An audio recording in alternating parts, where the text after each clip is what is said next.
Mhm. Tai sveiki visi. Sveika Evelina. Su mumis kartu Evelina, namastėjo iš Indijos. Iš Indijos Evelina. Jos su jumis 7 kartą laida, kas aš esu. Esu Eugenija Vydė. Kalbinu įdomius, laisvus žmones, kurie turi ką pasidalinti su visų pasauliu ir kartu su pačia žmonija, kad mes visi patirtumėm daugiau džiaugsmo ir laimės gyvenime. Pati Evelina tai yra dabar Indijoje. Tai jeigu bus kažkokių garso trukdžių arba trukdžių, tai žinokit, tai visiškai yra palaiminimai iš Indijos, priimkit kaip nuopelnus iš Indijos. Ir priimkim tai labai natūraliai, nes tas netobulumas yra iš tikrųjų pats tikriausias tobulumas.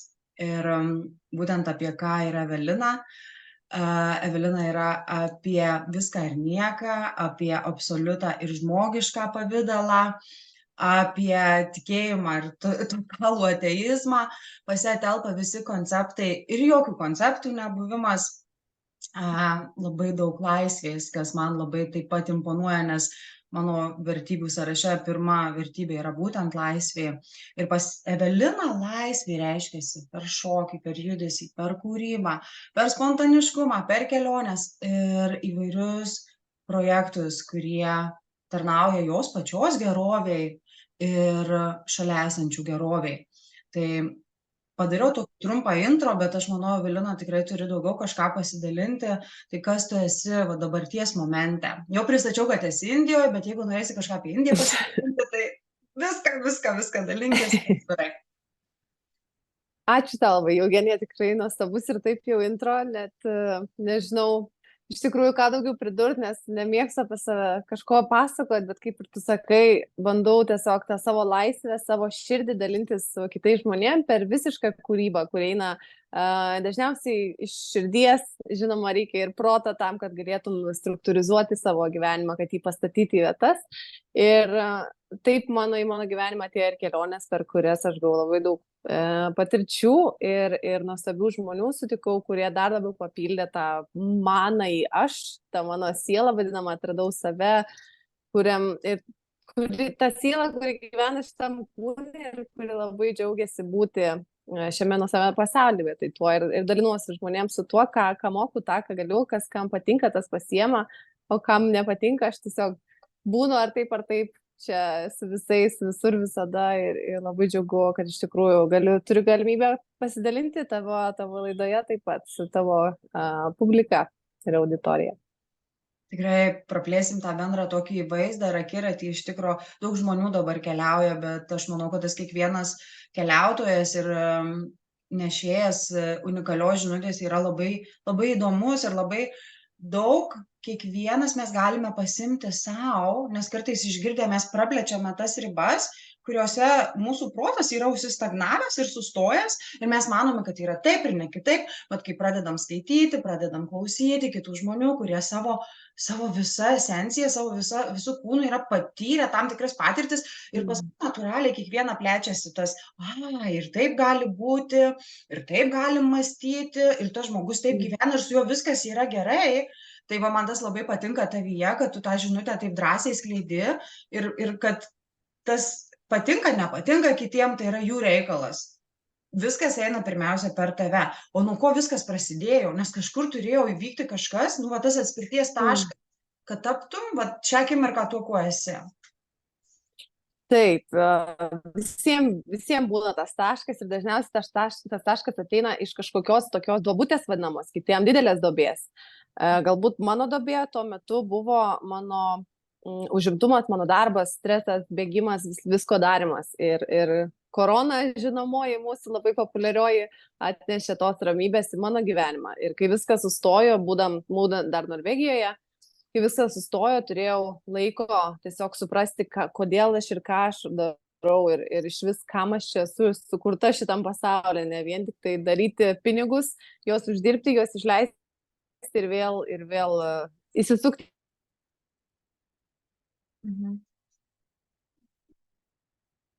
Dabar truputėlį ir pastrigimas įvyko, tikiuosi ne pas visus. Didžiausias atradimas. mes dabar truputėlį Aha. buvom metę. Jo. Gerai. Aha, Kas gerai dingo. pas tave? Jo. Tu buvai Jo, kur? Norvegija ir buvai pastrigus. Gerai, galim tęsti nuo to momento. Gerai. Jo. Taip, tai Norvegijoje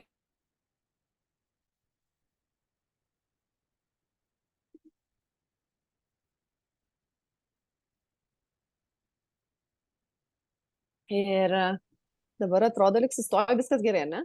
Gerai. Dabar tiesiog štai. Aha. Ir aš tiesiog nusprendžiau išeiti į nuostabią norvegišką gamtą. Aš pasiėmiau, susidėjau savo daiktus ir kiekvieną dieną, kiekvieną rytą išeidavau tiesiog į mišką. Ir ten sėdėdavau, ten kontempliuodavau, galvodavau, buvau, tyrinėjau, vaikščiodavau, labai daug vaikščiojau po gamtą ir tai buvo tiesiog ta kelionė irgi daugiau vidinė negu išorinė. Ir pažįstant gamtą, pažįstant medžius, žemę, žolę, aš kažkaip atradau tą visą tai savyje ir ta meilė natūraliai ir tas supratimas kažkaip tai atėjo iš vidaus, vien tik tai davus savo to laiko atsiriboti nuo žmonių. Ką davė korona ir ką aš galėjau padaryti irgi, ko anksčiau net nebūčiau sugalvojus. Tai iš tikrųjų tai ir prasidėjo tas mano kelias, tada iš gamtos pasiėmiau viską, ką galėjau, ką jinai mane išmokė, dabar dėl to ir vadinu motina gamta, nes be jos aš esu niekas. Ir toliau pradėjau save tyrinėti, kur supratau, kad man patinka tiesiog žmogaus anatomija, kas yra žmogus, kas esu aš, iš ko aš sudėtas, kas tas kūnas, aš net niekad jo nejutau. Pasibaigiau trenerių kursus, visokių kitokių įvairiausių kursų, psichologiją ir visą kitą, kad suprasti daugiau, kas aš čia, kas yra šitas dalykas. Ir kai supranti, kas yra tas fizinė, ta mūsų forma, kūnas ir viską, ką mes matom, tada nori eiti gilyn. Tada pradedi kapstytis giliau, kol daeini iki tos vadinamos mūsų sielos, to viso branduolio, iš ko mes sudėti. Bet aišku, tai nėra trumpas ir lengvas kelias, tai vis kiekvienas skirtingas, bet manau, tas darbas buvo padarytas jau iš seniau, aš ganėtinai jaučiu ir iš tų galbūt kitų gyvenimų, jeigu kas, žinai, tiki, bet aš tuo tikiu ir tas darbas yra daromas ne per vieną gyvenimą, o per daug jų. Ir tie dalykai iš tikrųjų labai pradeda daugiau ryškėti, aiškiau, kai pradedi gilintis, kas tu esi, tau klausimai visi atsakomi yra iš vidaus, tau nebereikia ieškoti kažko per daug čia lauke.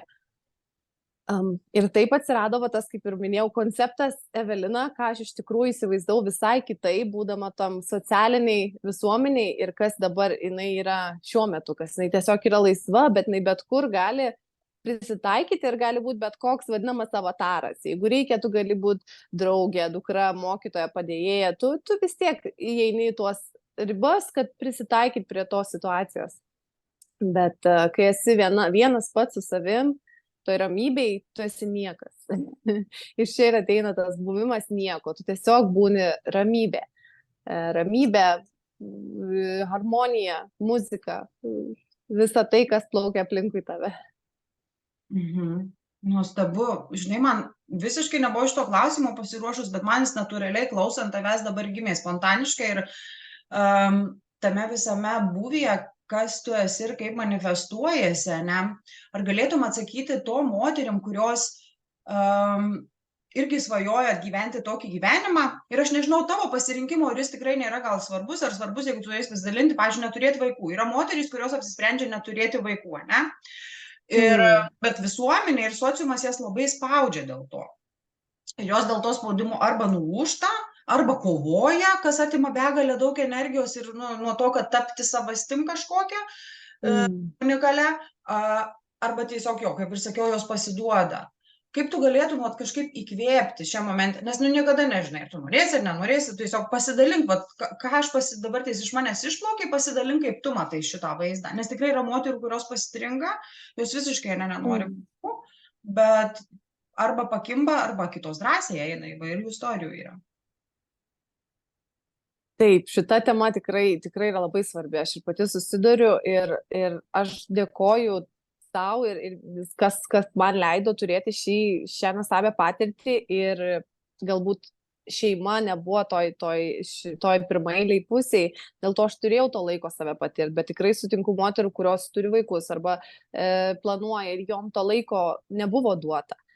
Ir tai ne nuo mūsų kaip ir priklauso, bet aš manau, kad visą laiką to laiko atsiras. Tiesiog reikia tą priimti situaciją, kurią turi, kaip galbūt, jeigu tas vaikiukas ir yra, ar kurie dabar šiuo metu reikalauja daugiau dėmesio, tai turbūt tai yra tavo pareiga šiuo metu išauginti šį nuostabų kūrinį, kai jisai pradės suprasti ir daryti savo sprendimus, tada galbūt turėsim laiko ir pradėti ir save atrasti ir kartu su tuo mažuliu vaikiuku, su kuriuo mes irgi galim mokytis šitiek daug. Nes tiesiog paėmus tą vadinamą problemą ar kažkokį sunkumą, žiūrėti jį kaip į pamoką. Tai mes galbūt mums tiesiog, vadinamas, mums davė tą vaiką, kad mes mokytumės iš jo. Būti kaip irgi vaikų, o ne suaugusių. Nes suaugusių yra sunku būti. Bet būti vaikų yra labai lengva žiūrėti iš tų vaikiškų akių, bet tiesiog protauti subrendusiom akim. Tai aš manau, visą laiką yra galimybė augti, visada atsiras to laiko, tiesiog palaikyti tą pozityvumą, kad taip yra, kaip dabar duota ir tai yra geriausia, ką aš galiu turėti. Aš neturiu jokios kontrolės šiame žaidime gyvenimo šiuo metu. Visiškai, jo, ir man pačiai, žinai, mes auginam 2 sūnus ir tikrai yra ir laiko, ir tikrai galimybių suderinti viską, ir tai neatskiriant kažkaip vaikų ar vyro iš šono, jeigu vyras nepraktikuoja ar nesigilina per daug ane į save, atsiranda visos galimybės ir net šeima įsitraukia tiek, kiek jinai nori, bent mūsų atveju, tai duoda to lengvumo ir tikėjimo ir tikrai yra visos galimybės gilintis, atrasti save, suprasti, gyti, jeigu reikia, neišsivaduoti iš traumų ir evoliucionuoti, nes mes čia to atėjome ir atėjome patirti per keliones. Kaip tau taip viskas susidėliojo, kad tu dabar atsidūrė Indijoje ir ką tu veiki dabar Indijoje? Labai teisingai pasakei, iš tikrųjų, mes atėjom čia evoliucionuoti ir kiekviena evoliucija yra skirtinga, dėl to tik priėmus tą evoliuciją, kokią turime, man atrodo, atsiras ta ramybė ir ta meilė aplinkai. O kelionės irgi yra kiekvienam skirtingai suprantamos, ta kelionė gali būti viduj, bet tu tiesiog gali būdamas kambaryje užsidaryti ir tavo kelionė vyks, kai tu užsimerksi, labai daug visko gali vykti. Mano kelionė buvo daugiau išorinė, aš keliavau per save, per savo sunkumus, per visiškas traumas, per visiškas manifestacijas mano didžiausių baimių realybėj, kas buvo, tai yra sunkiausia mano gyvenimo dalis, bet tai yra to pačiu didžiausias transformacija, kokia tai galėjo būti. Ir to priežasties aš kaip ir negaliu įvardinti, tai buvo tiesiog suplanuota, aš tai jaučiu. Mano siela atėjo čia suplanuotai vykti į Indiją, patirti būtent va šitų patirčių. Nes tai buvo tiesiog tas toksai vadinamas pakvietimas, pašaukimas, kai aš jau viską atrodo nuveikiau, ko aš norėjau Norvegijoje, aš gavau iš jos daugiausiai, ką aš galėjau paimti, jinai nuostabi šalis ir aš supratau, kad man reikia daugiau diskomforto, man reikia toliau augti, aš nebegaunu jokio augimo Norvegijoje, kadangi tai yra labai graži šalis, lengva, viskas finansiškai puiku, žmonės geri ir tada tiesiog buvo tas toksai joga. Ir kasgi ta joga yra, kasgi ta indiška kultūra, kas mane visą laiką traukia. Ir aš manau, daugumą žmonių sutinku, kuriuos traukia. Ir tik ne visiems reikia būtent važiuoti. Tu viską gali rasti ir būdamas tinkamą informaciją tiesiog atsirink pats.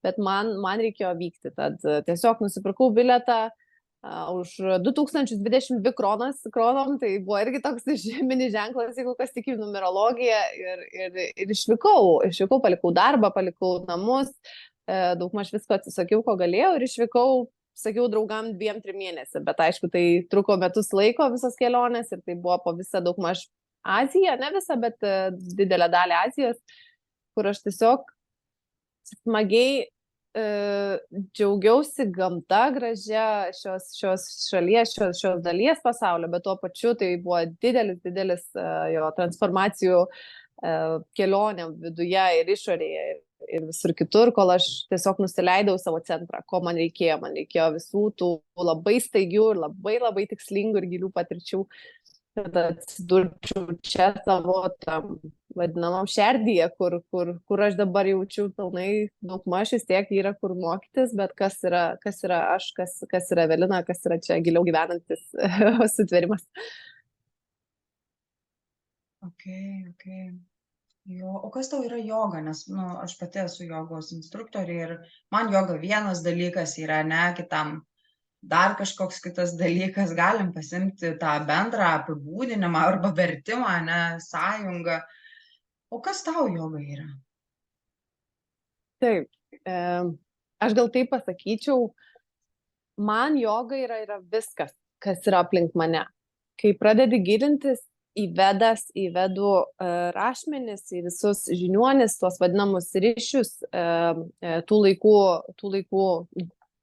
žiniuonis, tik taip vadinamus, kurie aprašė visą tai, ką mes dabar galime patirti, tai vadinama joga, bet tiesiog mūsų supratimas kartais skiriasi ir mes tai matom tiesiog per fizinį aktyvumą, kas yra labai svarbu, paruošti kūną tam, kad tu eitum į kitą stadiją, kas būtų galbūt daugiau darbas su kvėpavimu, kur tu pradedi vadinamą savo bioenergetinę lauką, praną, visai kitaip, visokių pavadinimų yra tiesiog išnešioti per visą kūną. Kol tu ją vedžioji per kūną su kvėpavimo pratimais, pradeda atsiverinėti visokių įvairių... Sekundę. Okay. Aha, čia mano Bluetooth jau junginėsi. Taip, viskas gerai. Ir atidaro daug visokių kanalų, kuriuos galbūt buvai uždaręs, tai yra trauminiai visokie dalykai, tai pradeda irgi visokių įdomių dalykų kilti. Tai viskas susipažinimas su savim. O toliau eini link tų vadinamų gyvenimo pokyčių, kur tu atsisakai daug dalykų, kažką pridedi, tiesiog gyveni meilėje, džiaugsme,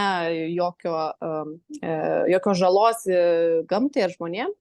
Ir paskutinis yra meditacija, iš kurios tu tiesiog valdai savo protą, kadangi tu valdai kūną, valdai savo kvėpavimą, dabar tu turi galimybę valdyti ir savo protą, kuris ir yra mums tam, kad sumaišyti visas kortas.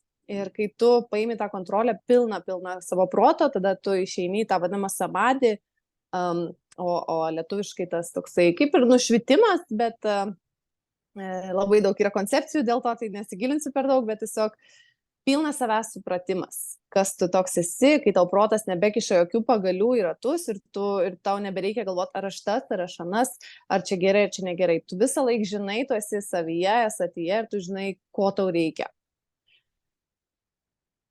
Jo, praktiškai, žinok, paskaita gavosi, iš tikrųjų, bet tokia labai santrauka ir labai tokia, žinai, paprastai aiški, apie ką ta iš tikrųjų yra joga, nes čia jeigu prasiplėtus, tai mums dar vienos reikėtų laidos, apie tai irgi galėtų, mintis dabar šovė, dar vienas susitikimas mūsų būtent apie jogą plačiai pasikalbėti.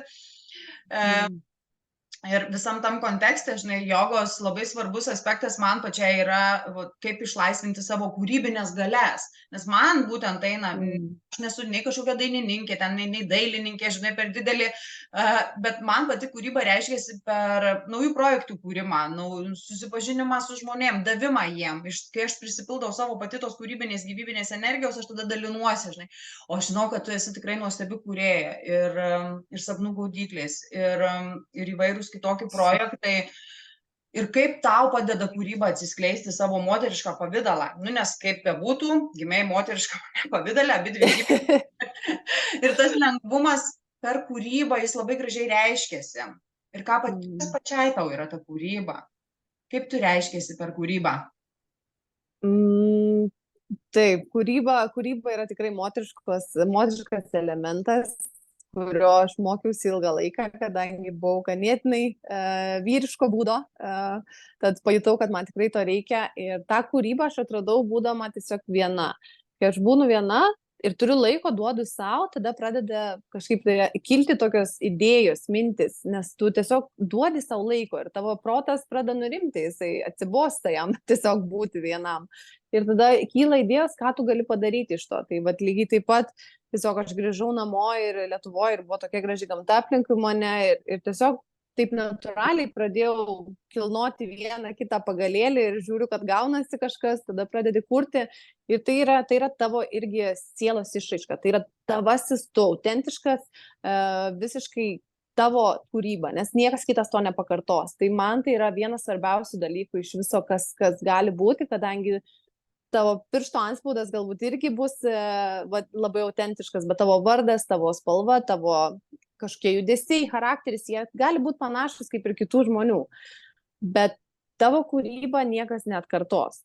Dėl to mes labai svarbu atrasti iš tikrųjų, kur mes norime. Ar mes norim viską pabandyti, ar mes norim po biškį ir atrasti tą vietą, kurioje mes galime sau leisti labiausiai plėstis ir augti, ir tai yra mūsų mėgiama veikla, dar daugiau kapstytis toj gelmėj savoj ir toj kūryboj, nes mes visi turim. Tiesiog mes užmirštam, mes užsiemam kitais dalykais ir kadangi protas ima viršų, mes labai dažnai pamirštam tą širdį, kurioje ir slypi ta galybė, ta gerybė, tas grožis ir kūryba moteriška.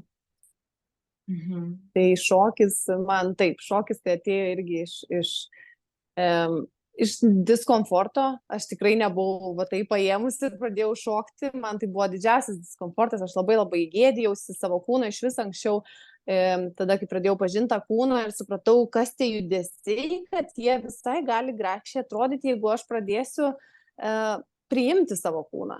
Jeigu aš pradėsiu priimti, kad jisai yra netobulas ir jisai daro tas klaidas, bet tai tam ir yra, kad mokytumeis.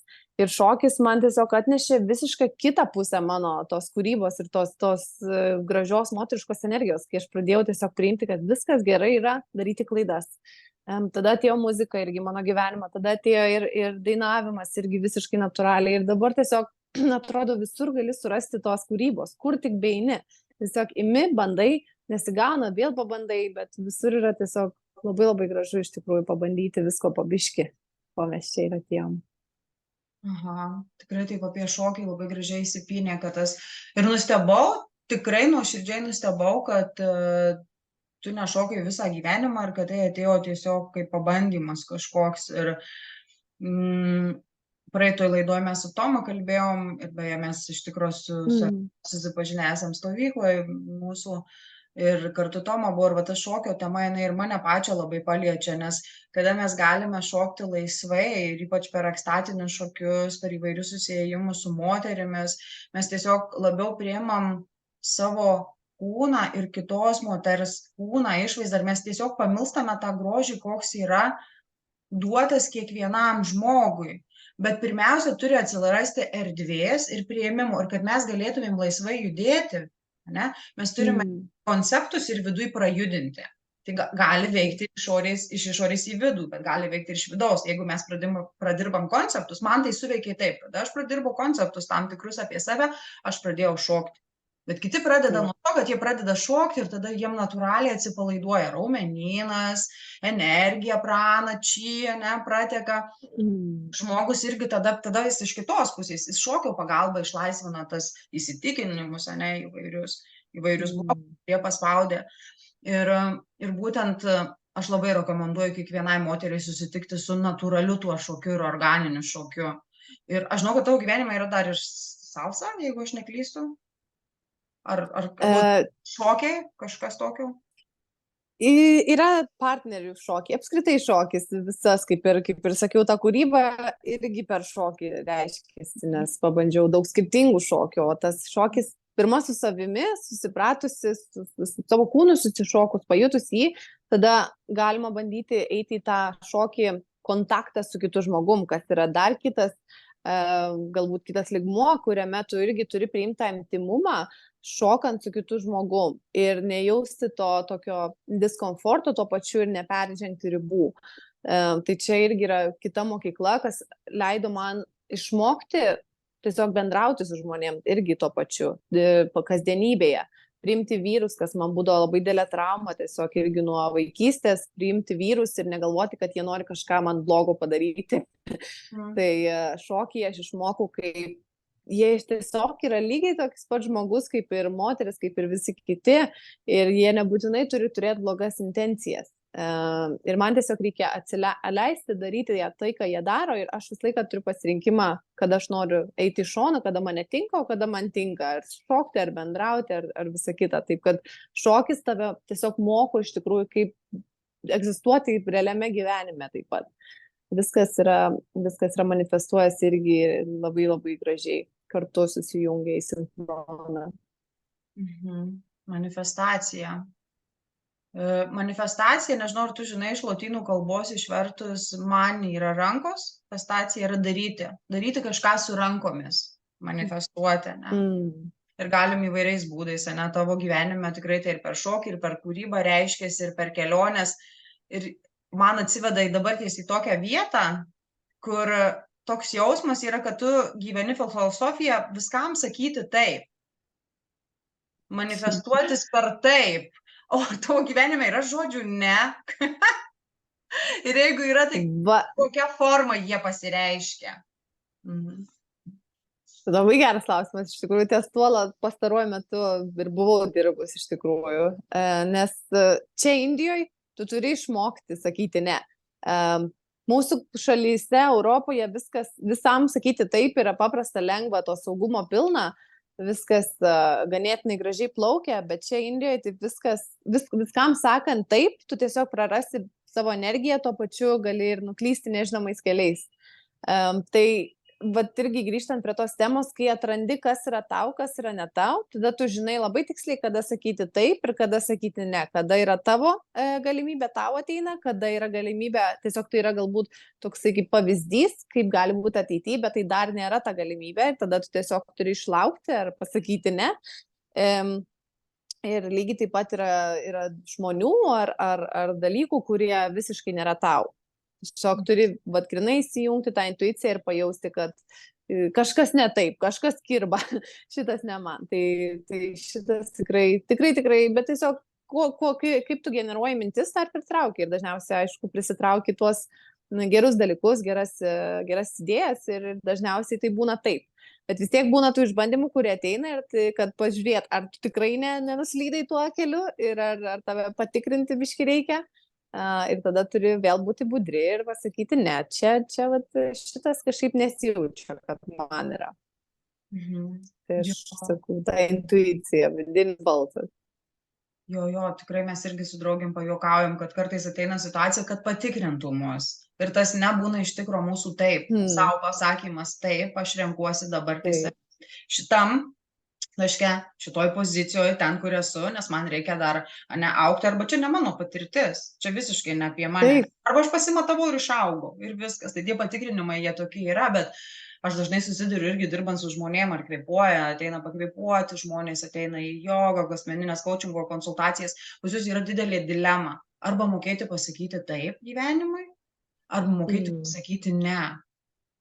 Ir per praktikas, per jogą, per savityrą mes einam į vidų, pažįstam save ir kai pažįstam save, pas mus tiesiog skleidžiasi mūsų intuicija ir mes tada aiškiai galime pasakyti, gyvai pasakyti taip arba ne. Ne kažkam iš tikrųjų, bet savo, iš tikrųjų savo. Mes dirbam su savim ir su tuo savo vidiniu vienetu. Ir kai dirbam su tuo savo vidiniu vienetu, mes kiekvieną kartą kažką išmokstame. Kokia tavo buvo didžiausia pamoka gyvenime? Viena pamoka, labai sunku iš tikrųjų vieną pamoką išsirinkti, bet galbūt pasakysiu tą tokią arčiausiai, kuri įvyko, tiksliau, nesenai įvykusią pamoką, kurią mane išmokė Indija, kadangi tai yra visiškai kitas pasaulis ir tai yra kantrybė, ko aš kaip pastebiu, mums moteriams nėra lengva iš tikrųjų išugdyti. Nebent galbūt su vaikais yra visai kitaip, tada tu gauni tą pamoką, bet kantrybė man buvo išlaukti to momento, kada jis yra tavo ir tau, tas tinkamas laikas, tuo pačiu leisti žmonėm daryti tai, ką jie daro, nesikišant jų gyvenimą, tai tiesiog irgi duodant jiem laiko ir kantrybės ir tuo pačiu nekišant savo nuomonės, ne kažko bandant nemokyti ir tiesiog leidžiant viskam eiti taip, kaip jie eina, suprantant, kad viskas teka savo vaga ir visi evoliucionuoja palei savo laiką. Tu negali nieko skubinti, tu negali nieko lėtinti. Viskas vyksta taip, kaip turi vykti ir paleidžiant tiesiog galbūt pasiduodant tai tėkmei, Dievui, aukščiausiai energijai, kaip norima, taip galim vadinti, tave nuneša į geriausias iš tikrųjų tavo keletą. Tu atsistoji į savo vėžes iš tikrųjų, aš taip bent jau jaučiu. Tad ta kantrybė išlaukti, kad nereikia visko čia ir dabar, aš noriu būti tas ar aš noriu daryti tą, nes kartais tiesiog nėra tas laikas, tu darysi, bet reikia išlaukti ir tiesiog pasileisis, surrender, tas žodis man daugiau kažkaip tai išsireiškia, pasitikėjimas visko tuo, kas vyksta. Viskas tas, kas jau yra suplanuota. Mes kažkokio matyt panašioj plotmėj dirbom, nes ir aš labai dirbau su ta kantrybė, nes tikrai vaikai to mokina šeimoje, bet pirmiausia ir kantrybė su savim, kad nebūtų taip viskas čia ir dabar. Ir man labai įdomu, nes mūsų moters prigimtis kaip žemės elemento, va to, kad mes esam kaip ta žemė, nu visiškai kantri, jinai tiesiog yra. Ir aš nežinau, ar tai tikriausiai tai išsikreipė dėl aktyvaus labai proto, nes moterys mes įstrigę tam proto pasaulyje, ne? Ir vat viskas iš proto. Ir ta moteris ir lygiai taip pat, nes vyro prigimtis tai nekantrybė, tikrai, kiek tyrinėjau. Ir tai viskas kaip ir gerai, spontaniškumas, darymas, ėjimas, bet mes kiek moterų esam taip tam užstrigę vaidmenį ir tai mes pažeidžiam tą savo subtilę, tą moterišką gražią energiją, per kurią mes galėtumėm išbūti, išlaukti ir svarbiausia, nusimti Dievo vaidmenį, nekontroliuoti kitų. Kantrybė su kitais, tai nekontrolė kitų visiškai. Nu, ta prasme, kad yra evoliucija. Net ir man labai gerai mokina vaikai, kad ir kaip aš myliu ir kaip man skauda dėl kiekvienų jų nesėkmės ar džiaugsmas dėl jų augimo, bet tai yra jų.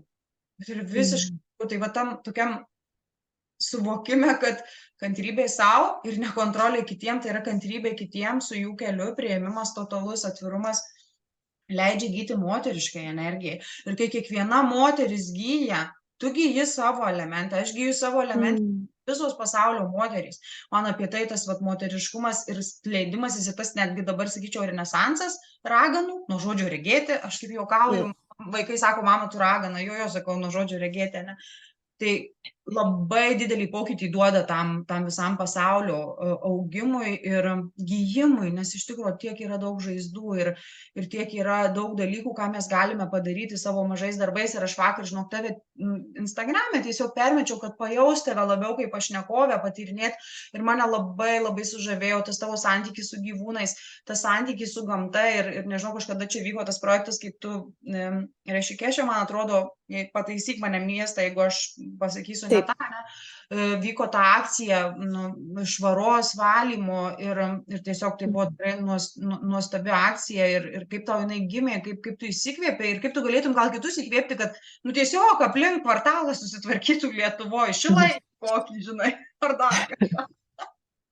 Oi, gerai būtų, kad pas mus, kad čia Indijoje būtų taip švaru. Iš tikrųjų, pas mus čia labai gerai viskas dar vyksta, pas mus yra sistema, pas mus Lietuvoje, turiu omenyje, Europoje, viskas dar ganėtinai gerai. Ir dėl to aš visą laiką turėjau viduje kažkokį tokį tą jausmą, kad aš noriu kažką daugiau jausti, didesnį tą prasmę gyvenimo. Aš nejausdavau jos dirbdama korporacijose ar bizniuose, aš nejausdavau tos prasmės. Ir man ta prasme ateina darant kažką dėl kitų, dėl žmonių, dėl gamtos ar dėl visuomenės.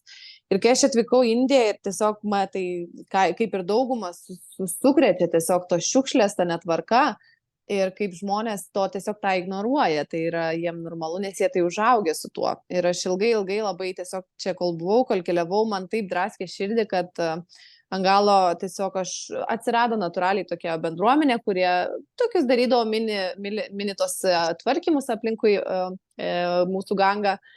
Ir aš pamačiau, kad jie tai daro, bet tai nėra toks pilnai išreiškiamas veiksmas. Dėl to aš prisijungiau ir truputėlį gal įnešiau to tokio supratimo daugiau, ką aš norėjau tiesiog nešti žinutę žmonėm, kad jie matytų, kad tu gali apsitvarkyti, kad tai yra normalu, tai nėra kažkas, tai nėra tiesiog natūralus gyvenimo būdas. Šiukšlės yra higiena vis tiek, tai yra daug, kad jie daro, bet tiesiog to edukacinio galbūt trūksta dar supratimo čia. Dėl to atsirado ir žmonių, kurie irgi edukuoja ir padeda ir tiesiog tai susijungia į didelę bendruomenę ir mes turėjom kiekvieną sekmadienį tą valymą ir jungiasi vis daugiau ir daugiau žmonių ir jie buvo daugiausiai vakariečiai ir patys indai iš tikrųjų, kurie ateidavo, jie tiesiog būdavo sužavėti ir atsipeikėję, kaip iš tikrųjų, kodėl jie patys to nedaro. Nes jie iki tol atrodo, lyg tai būdavo užsimerkę ir jie tiesiog, užaugi su tuo, ar tu nebesupranti, kas yra gerai, kas ne. Kol atrodo mes parodom, va tie vakariečiai atėjo ir tvarkydami visas tas šiukšlės, nors tai ir galbūt ne mūsų šalis, kaip jie sakytų, bet mes padedam jiem suprasti ir būti sąmoningiam apie tai ir tai didelį impactą tą padarė, tą tokį poveikį. Ir buvo paskui ir su savivaldybė daug visokių projektų ir G20, jeigu esi girdėjus. Tai viskas išėjo į gerą vagą, tiesiog viskas vyko palei tą sąmoningumo kėlimą. Tai čia nuo žmonių priklauso iš tikrųjų, kada pamatysi šiukšlę ir pakelsi ir nori pajausti tą prasmę, kad kažką gero visgi padarei, tą tokį vadinamą, dabar padėk man gal išversti, selfless, kaip vadinasi, pamiršau šitą žodį, tiesiog ne dėl savęs, kažką darai dėl kitų, be jokio gavimo atgal, viskas vyksta tiesiog natūraliai, tu pajauti tą tokį pilnatvės jausmą, dėkingumo jausmą, tai nėra pinigai, tai yra visai kitas jausmas. Tai vieną kartą pabandžius, aš manau, užtenka tą suprasti ir net nereikia žodžių, ir nereikia kažką bandyti versti, bet tiesiog darant kažką gero, ar tai padedant mokant vaikus, ar tai kažkokį tai gyvūną išgelbėjus iš prieglaudos, ar dar kažką tokio darant, be jokios atgal mainų kažkokių tai kitokių. Aš radau žodį nelietuvišką ir paskui taip sustojau, galvojau, dar reikės ir tą, pavyzdžiui, karma joga, Taip, čia yra taip ir vadinasi. Tai va taip mes Jo, man irgi, karma joga, tai yra tas darymas dėl nesitikint jokio atlygio, tiesiog. Atlygio, tiesiog, ne kažkokio, tai nei vidinio, nei kažkokio žodžio, nieko, ne. Ir visame tame tavo darbe, veikloje, manifestacijoje, kas tau padeda išlikti ašyje labiausiai? Gamta. Man visą laiką būdavo gamta, dėl to aš, kad ir būnu ganėtinai sociali, visą laiką turiu rasti laiko nueiti kažkur prie vandens arba prie medžio ir pabūti, nes tai tiesiog galbūt susilieji su ta gamta ir vėl grįžti į save, nes kaip ir tu sakai, mes esame moteris gamta, arba bet kas tik tai atneša tave, jauti, kad tu esi savyje, gal kažkam yra žemė, ar jūra, ar dar kažkas. Man tiesiog išeinant į gamtą ir leidžiant savo būti be žmonių kažkiek laiko, kad suprastum, kas tu esi, nes bent jau aš esu labai jautri žmonių emocijom ir žmonių vidiniam dalykam, kas vyksta, aš ganėtinai galiu pajaust kartais greitai ir aš to nesuprasdavau, būdama jauna, ir aš galvodavau, kad tai yra viskas mano, dėl to aš visą laiką pradirbinėjau, visą gyvenimą aš viską pradirbinėjau ir vėl kažkas ateina ir vėl pradirbinėjau, kol iš tikrųjų nepradėjau suprast, kad tai ne visą laiką yra mano. Tai yra kitų žmonių baimės, kitų žmonių traumos ir tiesiog aš jas pasiemu ant savęs, nes mano natūra yra tokia padėti, tiesiog tai yra ta auka visuomeniai visą laiką. Ir dabar tiesiog, kad suprasti, sugrįžti į save, kad žinoti, kad su manim viskas gerai, dabar šiuo metu aš laiminga, aš išeinu prie krioklio ar prie medžio, pabūnu ir tikrai jaučiu, kad viskas dabar yra gerai. Gerai, grįžtam atgal ir tęsim savo darbus.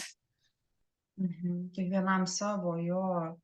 O kaip, ar turi įkvėpimo šaltinių išorėje? Tokį skambų žodį pasakysiu, ar turi gurų? Čia labai geras klausimas iš tikrųjų, nes neturiu. Kad ir kaip norėčiau, tas gurų didžiausias yra aš pati, bet ne iš tos vietos, kad aš dievas ar kažkas tokio, bet tiesiog viską, ko man reikia, visų atsakymų, viskas yra čia. Aš galiu pasimti iš Eugenijos, galiu pasimti iš kažkieno tų tokių mini patarimų ar kažkokių geresnių būdų, kaip tai daryti, pritaikyti palei save, bet toliau eiti sava vaga. Dėl to man niekada kažkaip niekas neprilipdo, aš paskaitau podcastų ar knygų, bet aš nieko neimu kaip už savo. Tai yra tų žmonių nuomonė ir tai, ką aš pasiėmiau, tai yra mano dabar. Ir tai sudedu tas visas dėlionės puzlės į savo vieną vientisą. Bet toksai galbūt didesnis, tai net ne žmogaus, tai yra Buda, tai yra tiesiog manifestacija Dievo vadinama, kuris atėjęs į šią žemę mus mokė irgi kaip tiesiog palikti viską, kas yra materialu. Jeigu tu atėjai čia suvokti, kas tu nesi, tai tu nesi kūnas, tu esi siela ir suvokti tą savo sielos begalybę, tą nemirtingumą ir tą meilę ir visą grožį. Tai man tai buvo visą laiką Buda, kuris galbūt ir yra nežmogiškas, bet visgi kažkaip daugiausiai tos kontempliacijas jaučiu su juo. Per jutimą, per jo jutimą, tiesiog buvimą egzistencinį. Labai gražu. Ir tu paminėjai knygas ir podcastus, gal noriu pasidalinti su mūsų klausytojais keliais įkvepiančiais podcastais arba tie, kas rengia tuos podcastus ar knygas, kurios tau labai turėjo įtakos gyvenime. Aš labai prastai su savo atmintim bendrauju kartais, bet tas vienas toksai, kuris tikrai paliko man didelį pokytį, tai podcastus, kai aš pradėjau klausyti savo vidinėje kelionėje, tai buvo angliškai podcastai Impact Theory, vadinasi YouTube'ai, su Tom Bilyeu. Tai yra tiesiog toksai vienas vaikinas, kuris klausinėja irgi lygiai taip pat per podcastus, uždavinėja žmonėm įdomiem klausimus. Ir aš atradau labai daug atsakymų štai ten. Iš tikrųjų, paskui viskas tiesiog dėliojasi ir knygos irgi natūraliai atėjo paskui. Tiesiog ties, kuo man reikėjo dirbti. Ir aš, kaip ir sakau, knygos iš tikrųjų tau net nereikia ieškoti knygų. Knygos susiranda tave, palei tavo dabartinį irgi intelekto ar emocinį būseną. Dėl ko aš galiu pasiūlyti, bet aš manau, daugiau reikia tiesiog jausti. Galbūt kažkokia draugė ar kažkur radot knygą, tiesiog patraukė. Vat pasižiūrėt. Ir tiesiog, jeigu skaitosi ir tikrai skaitosi ir atrodo, va, čia atsakymas mano.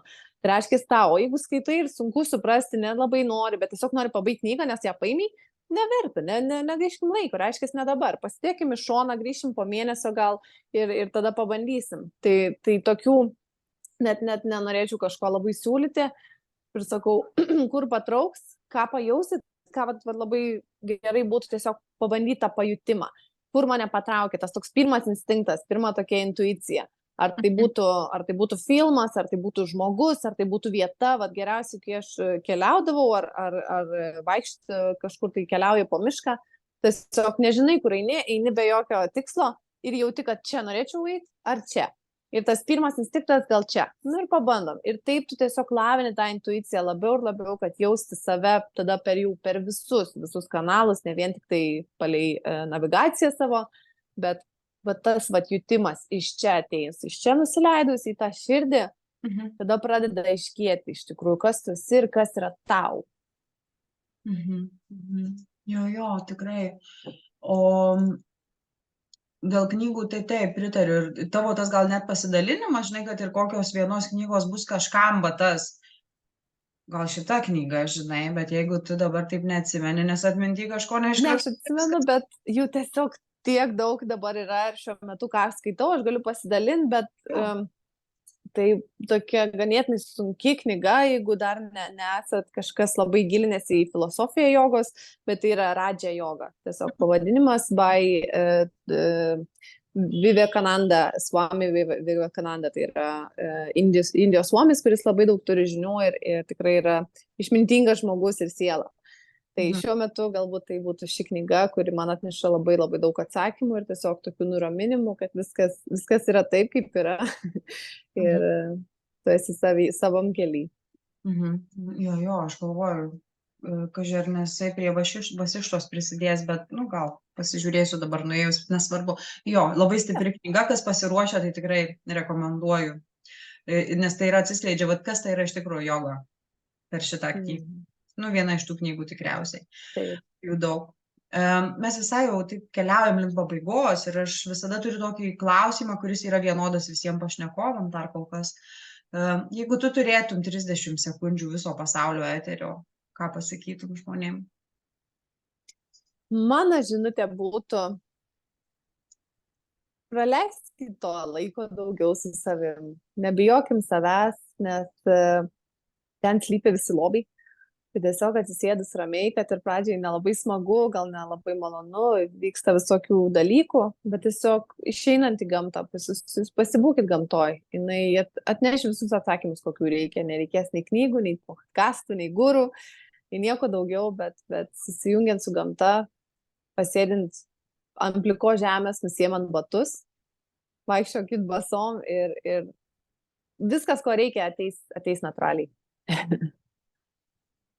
Koks lengvas palinkėjimas ir toks paprastas ir tie patys geriausi dalykai yra visiškai paprasti. Visiškai čia dabar viską mes turime. Nereikia nei įrankių. Ir kai aš juokauju, sakau, žinokit, pati pigiausia kelionė tai namo. Pati pigiausia namo, žinokit. Ir pačiai pabaigai, kai pasidalink, kokie dabar tavo projektai, kaip žmonės gali įsitraukti, kaip gal susipažinti, gal kažką gero nuveikti, arba ką tu gali pasiūlyti dabartis. Na, projektų visą laiką vyksta. Šiuo metu dirbu su viena jogos mokykla, kuri ruošia jogos mokytojus. Konsultuoju tą mokyklą visokiais įvairiais klausimais. Tuo pačiu vyks neužilgo vadinami retrytai, turbūt stovyklos lietuviškai, bet vis tiek taip visai pilnai nesiverčia, po Indiją. Ir yra ateityje tokių planų daryti moterų lietuvių stovyklas. Kaip išeis, dar tiksliai nežinau, bet ateityje tikrai norėčiau padaryti, parodyti tą tikrąją gražią Indijos kultūrą iš tos pusės, kurią aš matau per tas akis ir atnešti to viso, ko mums reikia. Tuo pačiu muzika. Mane niekad nebuvau taip susijungus kaip dabar su muzika ir atrodo atsiveria ir balsas ir pabandai visai, kaip tik tai įmanoma, visokius instrumentus ir atrandi dar naujesnę savo pusę. Tai nežinau, kur nuneš, bet atrodo, kad neša labai įdomias vietas. Tai kol kas kelionės kartu jungiasi su grupėm, su mokymais, su retrytais ir savęs tobulinimas.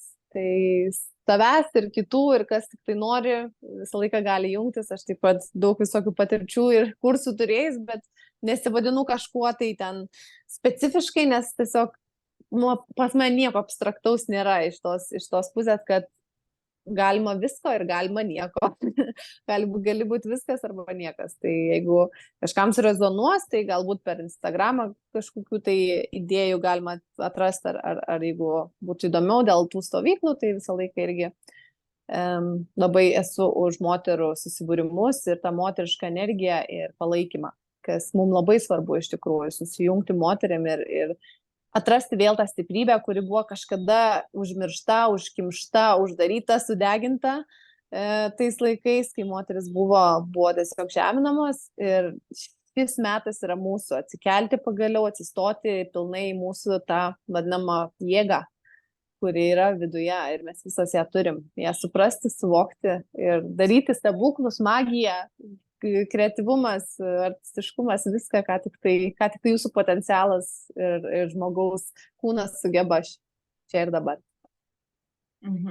Nuostabus pokalbis, pati praturtėjau, pati pagyvėjau, užsipildė kiekviena ląstelė tokio, kūrybiškumo ir šventumo, gal netgi, nežinau, gimė žodis šventumo, aš tikiu, kad mūsų kūnas yra šventas, šventa tvirtovė mūsų vidinė jėga. Tai tikrai labai daug išsinešu iš šio mūsų Evelina pokalbio ir surašysiu, kai, nežinau, ten bus viršuje, pačio kaip ten, kur tave galima surasti, kur kreiptis, kur susisiekti. Ir tikrai lauksiu susitikimų, lauksim Lietuvoje tavęs, gal kokių gražių projektų padarysim, gal įsitrauksim kažkur, ką nuveiksim gražaus, tai labai tikiu tuo. Tai ačiū visiems, kas buvo su mumis, ačiū Evelina už tavo laiką, ačiū Indijai, ačiū tiem mažiem trukdžiam, kurie įnešė. Tokio irgi priėmimo mus mokina, priėmimo, kad gali būti visaip ir nereikia visko padaryti tobulai. Tai nuostabus laikas, nuostabiai pasikrausit ir jūs, aš tikiu, kas išklausėt iki galo šio pokalbio ir šokit, kurkit, matykite save, sakykit taip ir ne, būkit tuo, ko atėjo čia tik kiekvienas būti. Tai ačiū tau, Evelina. Palaimintos dienos. Ačiū tau, Genija. Visi būkite širdyje. Iki kitos laidos, iki Evelina. Iki geros dienos.